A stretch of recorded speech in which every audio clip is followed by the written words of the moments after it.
كابتن محمد، كيف تشاهد هذا اللقاء بشكل عام؟ الافتتاح الحقيقي لكأس العالم. وصل ميسي هيلعب، بطل العالم هيلعب. الهدف الكبير لمنتخب الأرجنتين الحفاظ على اللقب. مفيش حد حافظ على لقب ولا إيطاليا والبرازيل. فالآن المعنويات كبيرة، في فورمة عالية، في مجموعة على الورق هو الأفضل، هو الأقوى، المنتخب الأرجنتيني. فأعتقد إن هي مباراة منتظرة، كل العالم بينتظر بطل العالم وحامل اللقب والأداء الكبير وأداء ميسي. إنما في عديد من النقاط اللي خلال الحوار هنناقشها بالنسبة للمنتخب الأرجنتيني حامل اللقب، لأن الأمور مختلفة عن كأس العالم اللي كان في مونديال قطر 2022.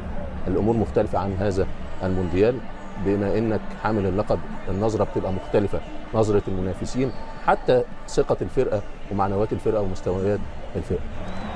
دفاع عن اللقب هي المهمة الأصعب وهي الجديدة، كما تحدث تاليافيكو في هذا التقرير أحد أبرز نجوم منتخب الأرجنتين. كنا سويا كابتن محمد في مستهل مشوار المنتخب الأرجنتيني أمام السعودية، ظهر بشكل دعنا نقول غريب بالنسبة للمشاهدين المتابعين، بأن يخسر أمام منتخب السعودية ثم يتوج كبطل.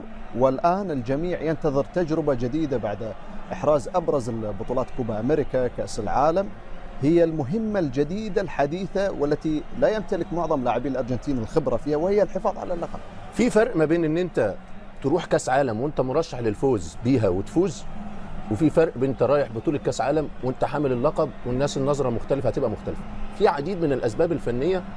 اولا الصعوبات الموجودة اللي هتواجه بالنسبة لي على الورق منتخب الارجنتين. اولا مين اللي هيلعب بادوار دي ماريا؟ ادي واحد، لان دي ماريا في الفترة اللي كانت موجودة فيها في كاس العالم كان مؤثر خصوصا في التحولات. ايوه، الاعتماد الكلي او 70-80% الاعتماد على ميسي الحالي غير ميسي من 3 سنين. فلازم مفاتيح اللعب تبقى مختلفة، الخطورة تبقى متنوعة ومختلفة. حاجة ثالثة وهي خاصة بالمنافسين. المنافسين هتلعبك وانت حامل اللقب، التحفيز هيبقى موجود، الإصرار هيبقى موجود، الشراسة هتبقى موجودة. فلازم البداية تبقى قوية. هتيجي تقول لي ما انا بديت وحش في ماتش الافتتاح السنة الكاس العالم اللي فات وخسرت، وكانت العديد وعدلت لي التشكيله وغير التشكيله سكالوني وبتاع وقال الامور العديده. لا، الامور مختلفه، لازم تبدا بدايه قويه عشان تقدر تحضر بعد كده للفريق ككل. انما اعتقد البدايه مهمه. القوام الاساسي موجود، انما القوام الاساسي عبد العزيز في هذا الموسم عدى بمشاكل. شاهد في صور مارتينيز كان مؤثر بشكل كبير. العمود الفقري للمنتخب الارجنتيني عدى بمشاكل. اولا زي روميرو، عديد من الاصابات مع توتنهام. مارتينيز العديد برضو من الاصابات، رجع في الفتره الاخيره كان العديد من الاصابات. انزو في تشيلسي، مش انزو اللي كان موجود في كاس العالم. ماكاليستر مش هو ماكاليستر اللي كان في بتاع ليفربول. فالعمود الفقري بتاع الفرقه مش في حالته الطبيعيه، حتى الفاريز مع اتلتيكو مدريد. فالامور مختلفه، عشان كده التحضير مهم والبدايات مهمه والمعسكر مهم، لان القوام الاساسي اللي انت شغال عليه لازم يبقى في افضل حالاته. والمجموعه انا بقول هو الاقوى على الورق في عمليه ان هو صداره المجموعه، وايضا البدايه القويه بالنسبه له. فاتمنى نشوف مباراه حلوه على الورق، منتظره، مباراه منتظره، لان زي ما قال اسلام ان منتخب الجزائر عنده لعيبه، برضه عنده لعيبه. سكالوني حتى في المؤتمر الصحفي قال انا ارشح هذه المباراه هتبقى زي مباراه المغرب والبرازيل. يا ريت بيتكوفيتش يعمل كده زي محمد وهبي ما لعب، يا ريت، وما يخافش، لانه عنده المقدره انه يقدر يجاري هذا المنتخب. كيف تشاهد منتخب الجزائر كابتن محمد بناء على الظهور الأخير في كأس أفريقيا وبناء على الأسماء الحاضرة مع العوامل التي قد تكون مميزة بدعاء الاستقرار وهي تجديد عقد المدرب بيتكوفيتش؟ بص، نبدأ من كأس الأمم الأفريقية. أقول العيوب اللي خلت منتخب الجزائر خرج قدام نيجيريا. أولا الجانب البدني، سنة الاحترام الزايد للي هو بيشوفهم ان هم منافسين اقوى على الورق منه. المباريات التحضيريه تطلع او تضيع هذه السنه من الخوف والاحترام الزايد. انت كسبت هولندا، فاهم؟ كسبت بوليفيا. يعني المباريات التحضيريه هو كسب واهتم بالجانب الدفاعي. يعني لما تعادل مع اوروجواي 0-0، كسب جواتيمالا 7-0، كسب هولندا 1-0، كسب بوليفيا 4-0. يعني ما دخلش فيه ولا جول في المباريات التحضيريه. كل المؤشرات تقول بان المنتخب يمشي في نسق تصاعدي. وحاجه تانية خاصه بالهويه الفنيه لدى المنتخب الجزائري. حتى الان هو بقاله اسلام 2 سنين، صح؟ ما تحسش ان في هويه فنيه ثابته. هويه فنيه ثابته، هي هويته. مين هيلاعب مين؟ هيلاعب المنافس شكله ازاي؟ المنافس شكله ازاي؟ الليفل العالي ماشي، المستوى العالي كاس عالم هتلاعب بطل كاس العالم مقبوله، انما في البطولات القاريه هو على الورق احسن. فالمباراه كاس العالم الحالي هو هيبص طبعا، هيبص للارجنتين، لازم يبص. انما وانت بتدافع ماشي، وانت معاك الكوره. لما يجي نشوف التشكيله اللي بادئ بيها النهارده، يعني التشكيله دي يا كابتن عبد العزيز اللي بادئ بيها، سواء الحاج موسى، مازن، جويري، اللعيبه دي بتحب الكوره.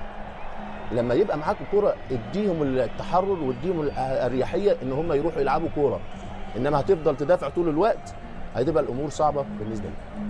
هذه الصور كفيله بعدم التعليق. تمام. ليونيل ميسي بطل العالم، قائد منتخب الارجنتين فتره طويله. كابتن محمد لم نحلل المباراه لليونيل ميسي. وحشتنا مسموس. يا اخي وحشنا. كاس عالم اللي احنا شفناه معاه احلى كاس عالم الواحد يتفرج على كوره فيه، وكان الواحد محظوظ انه بيروح الاستادات يتفرج عليه. الناس يقول لك بيتمشى، يا ريت كل الناس تتمشى، يا ريت كل اللعيبه تتمشى. انا كنت خايف عليه ان هو انا كنت عايزه يعتزل بعد كاس العالم الاخيره اللي فاز بيه عشان يبقى خروج من الباب الكبير، انما هو قال ان هو عاوز يحس انه بطل عالم، عاوز يشوف الاحساس والتكريم من الناس ان هو بطل عالم، لانه كان حلم بالنسبه له. الناس تقول له انت راجل ما فازش بكاس عالم، ده احسن لعيب في التاريخ. يا راجل ده متعنا، ده كفايه ان احنا صارين عشان نتفرج على ميسي. معلش يا منتخب الجزائر، انا عاوزكم تكسبوا وعاوزكم تعملوا نتيجه كويسه، انما ده ميسي. كل حتى اسلام بيحب ميسي، فكل الناس سهرانه عشان تتفرج على ميسي. تتفرج على ميسي. فكاس العالم الحقيقه هيبدا، الافتتاح الحقيقي، الافتتاح الفني هيبدا مع ميسي. اسماء لامعه ايضا على مستوى منتخب الجزائر، ونشاهد بان بيتكوفيتش قد يلعب بطريقه قد تكون ملائمه بناء على الاسماء الموجوده. كابتن محمد، نشاهد بان لربما نقطه القوه قد تكون في الاطراف بشكل كبير. حاج موسى شايبي من جهه، من خلفه ايضا من خلف شايبي آية نوري. هذه الاسماء هل برايك قد تزعج منتخب الارجنتين على مستوى السرعه، المهاره، على مستوى استغلال الاطراف؟ بس مش هيبقى ليها عمق هجومي على الورق. امين جويري مش مهاجم كلاسيكي، مش 9 كلاسيكي، فمش هيبقى فيه عمق هجومي الفريق يقدر يلعب عليه، فدي هتبقى مشكله. او مش مشكله، يعني ممكن تحركات ماذا تحتيه ممكن تبقى تغطي النقطه دي، بس 9 عشان تلعب عليه كويس او تطلع عليه الامور هتبقى صعبه. عشان كده الاطراف مهمه. آية نوري ناحيه الشمال، بس هيبقى فيه مسانده هجوميه لازم بحذر، وبرضه هتبقى لها توقيته، وهو لعيب خبره وعنده امكانيات كبيره. والحاج موسى ناحيه اليمين العكسيه، الناحيه العكسيه، يعني ناحيه الشمال الباك اللي هيشتغل، الناحيه اليمين الجناح اللي هيشتغل، عشان يبقى فيه توازن في الفرقه. الادوار لعيبه نص الملعب مهمه قوي. خلي بالك انت بتلاعب ميسي، ماتش صعب وماتش معقد. ليه؟ لان ميسي بيتحرك عنده الحريه في الثلث الهجومي، فلازم حد ياخد باله منه، ومالوش مكان ثابت، يروح شمال، يروح يمين، يروح في العمق. فلازم اللعيبه وهم معاهم الكوره لازم واحد يبقى واخد باله من تحركات ميسي، لانها تحركات طبعا مش هقول انا تحركات ميسي عامله ازاي. فالامور دي امور ايجابيه، توازن، عدم الخوف، تحركات ماذا في عمق الملعب، ادوار مهمه بالنسبه لمنتخب الجزائر. حتى الان سكالوني دخل التاريخ مع منتخب الارجنتين من الباب الكبير، ولربما قد يقضي سنوات ايضا مع هذا الجيل لانتصارات عديده وتتويجات عديده، ويبدا هذا المشوار بشكل قد يبدو نسبيا سهل بالنسبه لمنتخب الارجنتين. كابتن محمد، هو القوام الاساسي بتاعه يا عبد العزيز اللي خد بيه كاس العالم معظمه موجود، يعني ميسي وقال مارتينيز، في 3 مارتينيز هنا، ميريانو مارتينيز، ليساندرو مارتينيز، لوتارو مارتينيز. الماده ده اللي هيقوم بادوار اللي انا قلت عليها، ادوار دي ماريه، لعيب كويس، سريع، مهاري. ممكن المساحات اللي بياخدوا المدافعين بياخدوا بالهم من مارتينيز وميسي، هو بيشوف المساحه الفاضيه بيروح بيها، خاصه ممكن ناحيه الشمال لعيب مميز ولاعيب عنده المقدره في عمليه الاختراق وامل ايضا التسديد على المرمى. وميسي ما فيش كلام عليه. اتكلم اسلام على حته الحد من خطوره ميسي.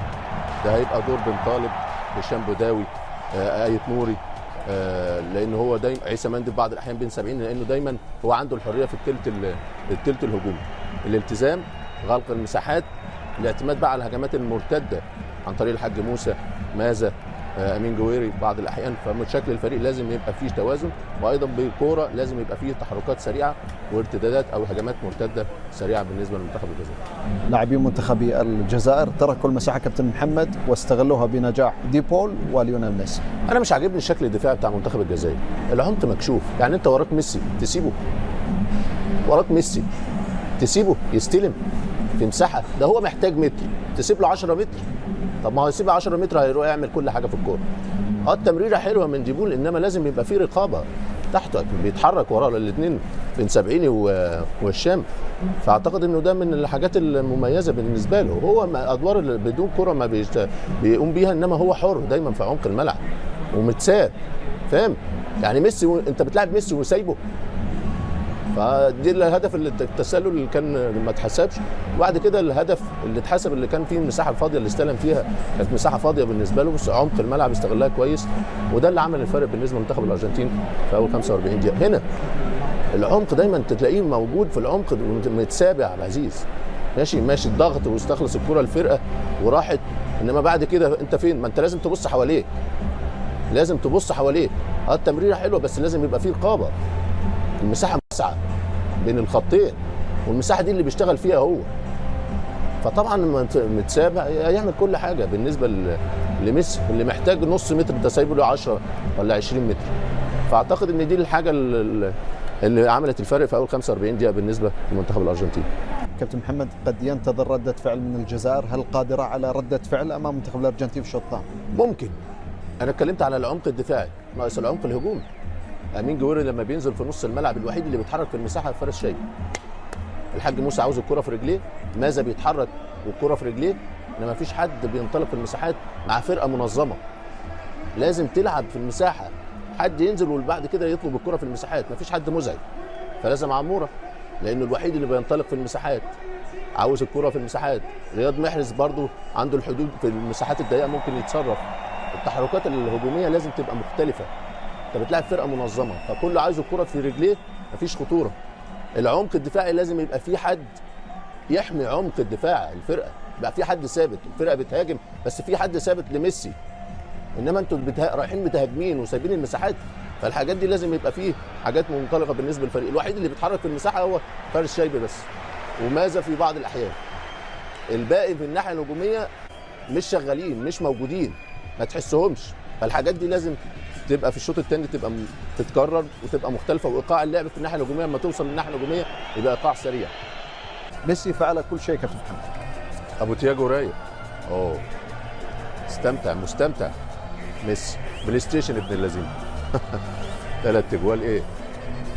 والله ميسي رقم، العمر بالنسبه له رقم. الكره في رجليه حلوه يا اخي، الكره في رجليه سهله. استمتعنا بيه صراحه. الواحد سهر وكان عايز ينام، بس ميسي يخليك تسهر فتستمتع. خساره للمنتخب الجزائري، عنده ماتشين، اتمنى ان الخساره دي ما تاثرش على الولاد، ويبقى عندهم ماتشين قدام النمسا والاردن يقدموا مستوى كبير. في الاول وفي الاخير انت خسرت قدام بطل العالم، فاعتقد استمتعنا بشو لميسي.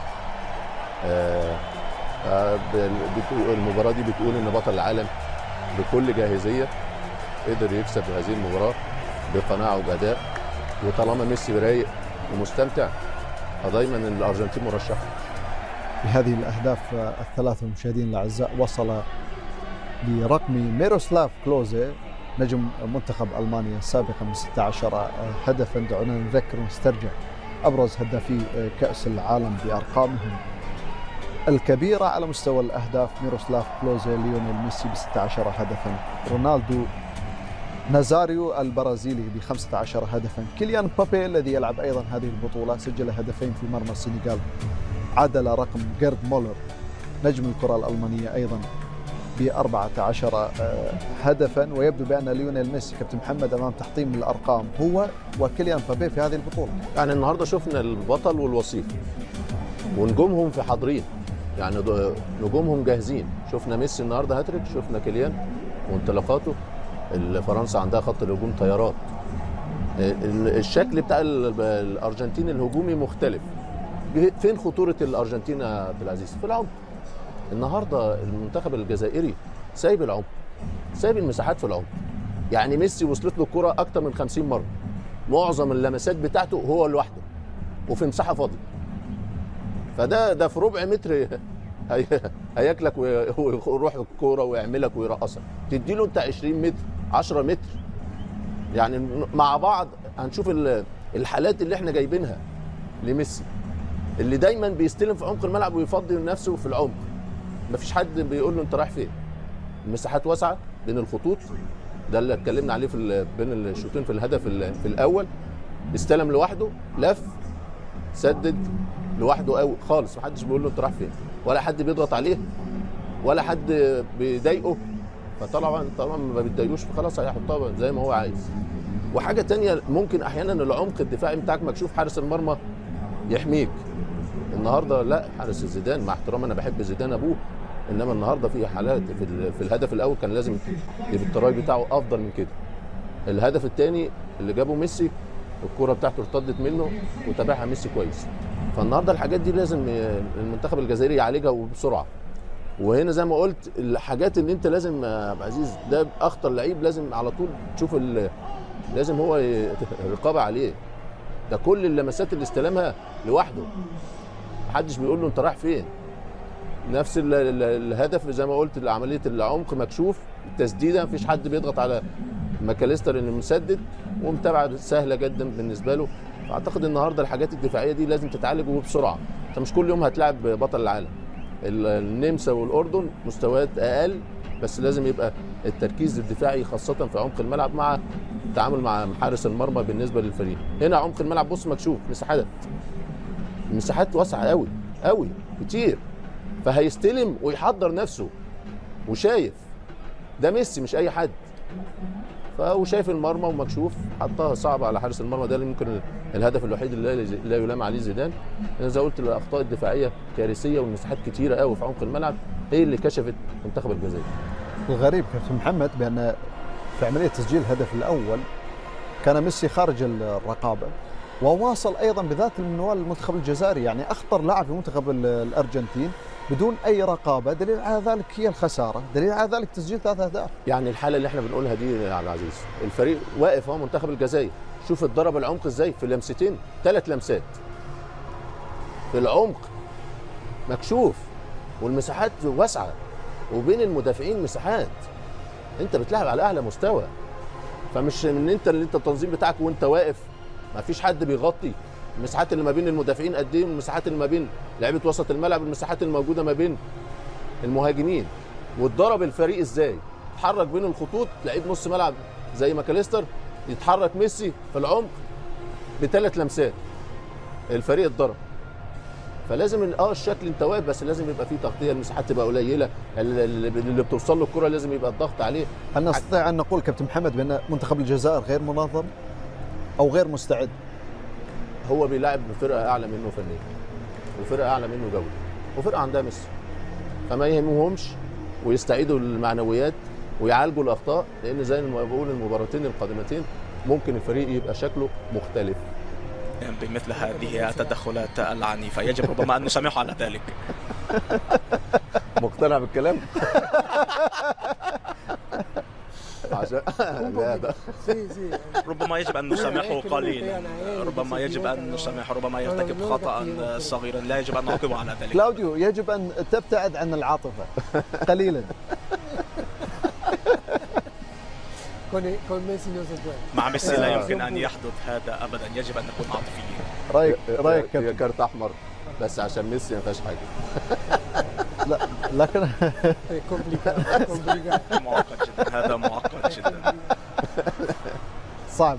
لا يا كارت احمر، لا كارت احمر بس عشان ميسي خلاص، لا نبوظ كاس العالم، الراجل ما يلعبش.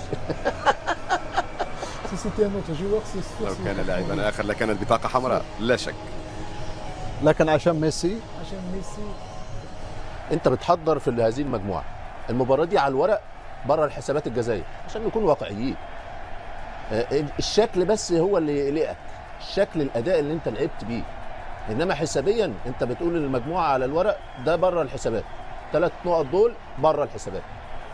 انت المدرب لما بيخش بطوله مجمعه بيبقى حاطط شكل معين او تشكيل اساسي بالنسبه له، فاهم؟ حتى الان انا خلال السنتين مع اسلام اهو ما تعرفش مين القوام الاساسي او التشكيله الاساسيه لبيتكوفيتش. الفريق هويته عامله ازاي؟ هل الفريق هيدافع؟ والشكل الهجومي بتاعه هيبقى عامل ازاي؟ اللي بدا بيه الشكل الهجومي يمكن كان غير موفق فيه. حتى الشكل الدفاعي، اتكلمنا على العمق الدفاعي وازاي بيتضرب سهل وازاي العمق الدفاعي بتاعه مكشوف. فالمدرب الخساره دي هتفوقه.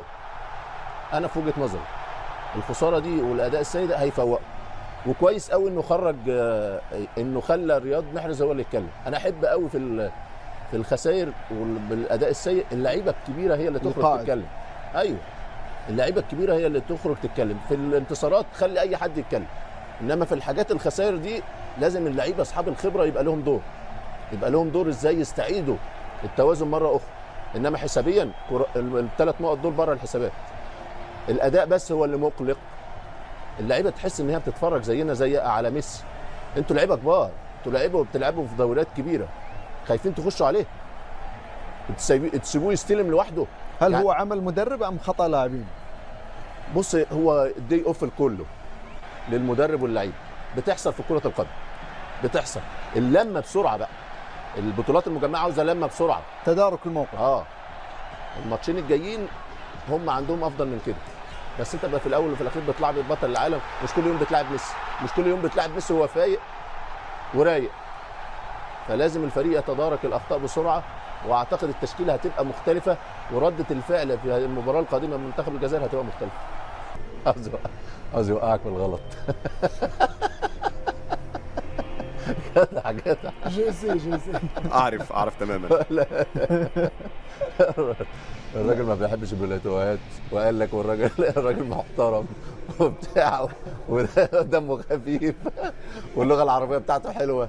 ان شاء الله بقى يستمر وبعد كده ان شاء الله الاستوديو القادم ان شاء الله. ان شاء الله ان شاء الله.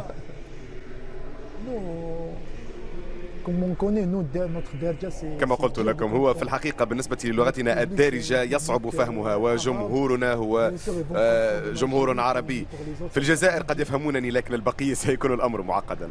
طب كلمني عادي يا سلام، كلمني على الأول عادي. إن شاء الله المرة الجاية إن شاء الله. المرة الجاية إن شاء الله. الاستوديو الأول تأخذ على الأجواء، تتعود إن شاء الله. وإن شاء الله إن شاء الله الاستوديو القادم حدا.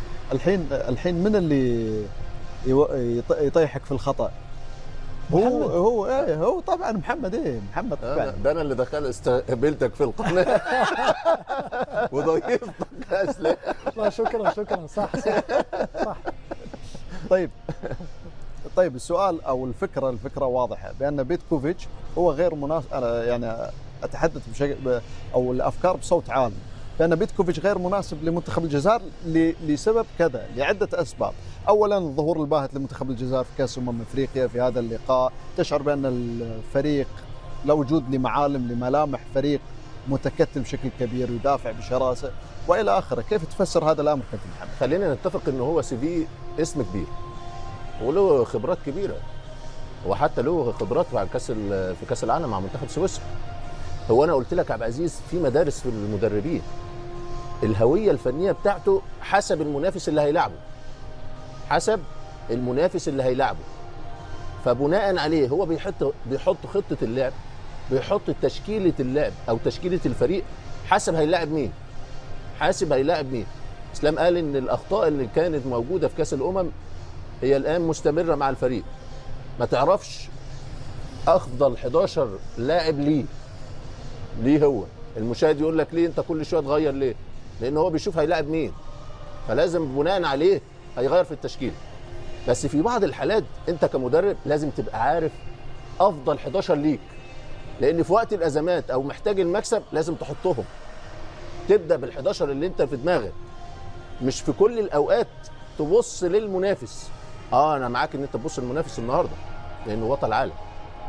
الماتشين الجايين على الورق انا في وجهه نظري هو هيجاري منتخب النمسا، وهو خبراته وجودته اعلى من منتخب الاردن، فلازم بقى يبص لنفسه ويحط افضل 11 ليه، افضل 11 ليه. النهارده مشاكل الفرقه يا عبد العزيز واحده واحده. مشاكل الفرقه فين؟ في العمق الدفاعي والعمق الهجومي. ليه العمق الهجومي مش موجود؟ لان المواصفات بتاع المهاجم اللي بيلعب بيه هي مش مواصفات مهاجم، هي مواصفات لعيب بينزل في نص الملعب او بيتحرك على الاطراف، فمش هيبقى لك عمق هجومي. العمق الدفاعي لما تلعب باثنين، بن طالب وهشام، الاثنين بيحبوا يروحوا لقدام، الاثنين بيحبوا يروحوا لقدام، فمحدش ثابت قدام المدافعين، فالمساحات دي هتبقى فاضيه، هيبقى لك العمق الدفاعي بتاعك هيبقى مكشوف. والحالات اللي احنا بنحطها على الساده المشاهدين بتوضح من غير الكلام. واضح بان الوسط مكشوف بشكل كبير. ايوه حتى الخطوط، ما بين الخطوط يا عبد العزيز في مساحات. هو انا مش هرص اللعيبه بس او اخلي اللعيبه تقف وبعدين ما فيش اكشن. ماشي، ما هو الكوره بتتحرك واللعيبه بتتحرك وراك وبتتباصى التمريره، فين الاكشن اللي انت بتعمله؟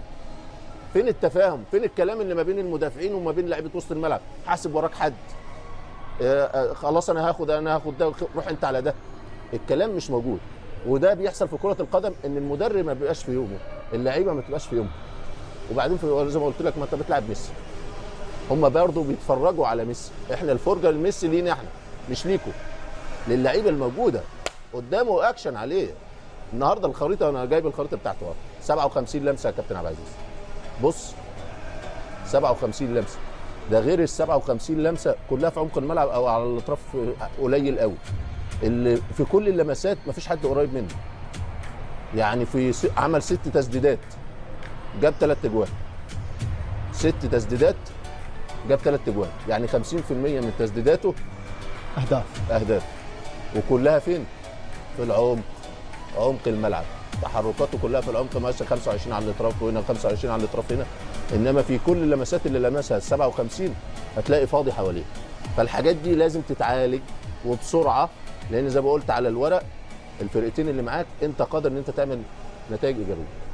دعونا نشاهد وصول إيرفي رونار كمدربا للمنتخب التونسي بعد صبري لموشي بعد خماسيه السويد في مرمى تونس. رايك كابتن محمد؟ هو طبعا اسم كبير، بس انا زي ما قلت بعد كاس الامم الافريقيه مشكله تونس مش في المدرب، مشكله تونس في الجوده والافراد الموجودين. فاتمنى له التوفيق. ماتشين القادمين ماتشين صعب، لانه لاعب اسهل فرقه في المجموعه على الورق، ولاعب منتخب السويد، فاهم؟ عنده هولندا، عنده اليابان، وشفنا ماتش هولندا واليابان الفرقتين عاملين ازاي. اعتقد برضو من الامور المهمه الصعبه. وزي ما قلت المشكله ما كانتش ولا في الكابتن سامي ولا في صبري. الكوره جوده والكوره لاعبين، وبناء على اللاعبين والجوده المدرب بيشتغل. اتمنى له التوفيق.